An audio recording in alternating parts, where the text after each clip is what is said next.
Present এফটির একটি বড় সমস্যা হচ্ছে নট উইন প্রবলেম। এই নট উইন প্রবলেমে আমরা সবাই জর্জরিত। মাসে প্রায় 5 দিন থেকে 10 দিন পর্যন্ত আমরা নট উইন পাই, অর্থাৎ সেই দিন আমরা কোনো প্রফিট পাই না। ট্রেড করি অথচ কোনো প্রফিট পাওয়া যায় না সেই দিনগুলোতে। তো লাস্ট 1.5 মাসের অবজারভেশনে আমি যেটুকু দেখেছি বুঝেছি, এই নট উইন সমস্যার সমাধান 90% ক্ষেত্রে কম করা যায়। কিভাবে? কতগুলো উপায় আছে। তার মধ্যে প্রথম উপায়টা হচ্ছে ওয়াইফাই ইউজ না করা। এটা প্রথম উপায়। সবসময় চেষ্টা করবে নিজের নেট কানেকশানটা ইউজ করা এবং হাই স্পিড ইন্টারনেটটা ইউজ করা, এটা একটা। আচ্ছা, এর সঙ্গে সঙ্গে আরও কতগুলো উপায় আছে। লোকেশনটা একই রাখা, অর্থাৎ কোথাও ট্রাভেল করছো, এক লোকেশন থেকে আরেক লোকেশনে যাচ্ছ, সেই লোকেশন যাতে চেঞ্জ না হয় সেদিকে খেয়াল রাখতে হবে, অর্থাৎ মেনটেন করতে হবে একই লোকেশন। তাহলে নট উইন সমস্যার সমাধান হতে পারে। এবং সবথেকে যেটা বড় সমাধান, প্রথমে ট্রেজারি এফটিটা ওপেন করবে। ওপেন করার পরে এইরকমই একটা ইন্টারফেস তোমাদের সামনে ওপেন হয়ে যাবে ট্রেজারি এফটির। এবং যখন ফ্রন্ট পেজটা খুলে গেল, প্রথমে চলে যাবে মাই সেকশানে। এখানে মাই সেকশন পেয়ে যাবে। মাই সেকশানে চলে গিয়ে এখানে তোমার টোটাল অ্যাসেটটা দেখিয়ে দেবে। নিচের দিকে স্ক্রল করে একটু চলে যাবে। স্ক্রল করে চলে যাওয়ার পর এখানটা করে সেটিং একটা অপশন পাবে, সেটিংয়ে চলে যাবে। সেটিংয়ে চলে যাওয়ার পর এখানটা করে লাইন সেটিং বলে একটা অপশন পাবে, এই লাইন সেটিংয়ে ক্লিক করবে। লাইন সেটিংয়ে ক্লিক করার পরে এখানে দুটো অপশন দেখতে পাবে, একটা হচ্ছে রুট 1 আর একটা রুট 2। চেষ্টা করবে এই রুট 1-এ যাতে সব সময় 450 থেকে 500 এর মধ্যে থাকে এমএসটা। 450 থেকে 500 এমএসের মধ্যে যখন থাকবে তখন রিজার্ভেশনে যাবে, তার আগে রিজার্ভেশনে যাবে না।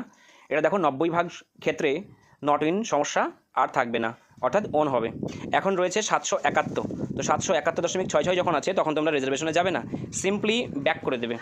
ব্যাক চলে আসবে। ব্যাক চলে গিয়ে আবার লাইন সেটিংয়ে চলে যাবে। লাইন সেটিংয়ে চলে গিয়ে দেখো ওটা আবার চেঞ্জ হয়ে যাবে। এখন চলে এসছে 430.66। এখনও করবে না রিজার্ভেশন করবে 450 থেকে 500 এর মধ্যে। তো আবার ব্যাক করে চলে যাবে। ব্যাক করে চলে গিয়ে আবার লাইন সেটিংয়ে চলে যাবে। লাইন সেটিং গিয়ে আবার লক্ষ্য করবে, দেখবে কখন 450 থেকে 500 আসছে। এবার 929 এসছে, আবার ব্যাক করে আবার লাইন সেটিংয়ে চলে যাবে। আমি দেখি দিই একবার। 709 এসছে, আবার ব্যাক করে আবার লাইন সেটিংয়ে চলে যাবে। এবার আসে 816, আবার ব্যাক করে আবার লাইন সেটিংয়ে চলে যাবে। যতক্ষণ না পর্যন্ত 400 থেকে 500-র মধ্যে আসছে, 435 এসছে, আবার ব্যাক করে আবার লাইন সেটিংয়ে চলে যাবে। 5-6 বার এরকম করে ব্যাক করলে লাইন সেটিংয়ে অবশ্যই তোমার 450 থেকে 500 এমএস। 448 এখন 450 টাচ করেনি, তো আমরা আবার ব্যাক করে আবার চলে আসবো।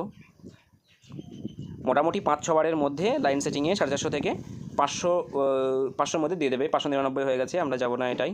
আবার ব্যাক করে চলে যাব। 638, আবার ব্যাক করে চলে যাব। আবার ব্যাক করে চলে যাব। যতক্ষণ না পর্যন্ত 450 থেকে 600-500-র মধ্যে থাকছে ততক্ষণ পর্যন্ত তোমরা ব্যাক করে লাইন সেটিংটা চেক করবে। 424 লাইন সেটিংয়ে চেক করবে। 424 খুব বেশি বার নেয় না, এটা 5-6 বারের মধ্যে হয়ে যায়। এবার 1790 দিয়েছে, অনেকটা হাই, যাবে না ওখানে। 442 ব্যাক করতেই থাকবে এবং লাইন সেটিংয়ে 530 আবার একটু হাই হয়ে গেছে, 500 থেকে একটু হাই হয়ে গেছে। 664 হয়ে গেছে। এবার আমরা চেক করে দেখে নেব 455। তাহলে এইটা রয়েছে 450 থেকে 500-র মধ্যে। এইবার চেষ্টা করবে তোমরা রিজার্ভেশন করা। এবার সিম্পলি রিজার্ভে চলে যাবে। রিজার্ভে চলে গিয়ে এবার এখানে কনফার্ম অপশন থাকবে, কনফার্ম করে দিয়ে বাই সেল যেরকম করতে হয় সেরকম। দেখতে পাচ্ছ আজকে আমার অন হয়েছে। আমি এই সিস্টেমে লাস্ট কয়েকদিন থেকে করছি এবং এই সিস্টেমে লাস্ট কয়েকদিন করার ফলে আমি যেটা অবজার্ভ করেছি সেটা হচ্ছে নট উইন সমস্যার সমাধান হয়ে গেছে। 90% ক্ষেত্রে তোমার যে নট উইন ছিল সেই নট উইনটা আর এখানে থাকবে না, অন হয়ে যাবে। ঠিক আছে, যে এই 3টে নিয়ম আমি অবজার্ভ করেছি লাস্ট 1.5 মাসে। 1.5 মাস আমি করছি, লাস্ট 1.5 মাসে আমি এই 3টে জিনিস অবজার্ভ করে কিন্তু বেশ ভালো রেজাল্ট পেয়েছি। এটা তোমরাও তোমাদের ট্রেজারি এফটিতে অ্যাপ্লাই করে দেখতে পারো। Thank you.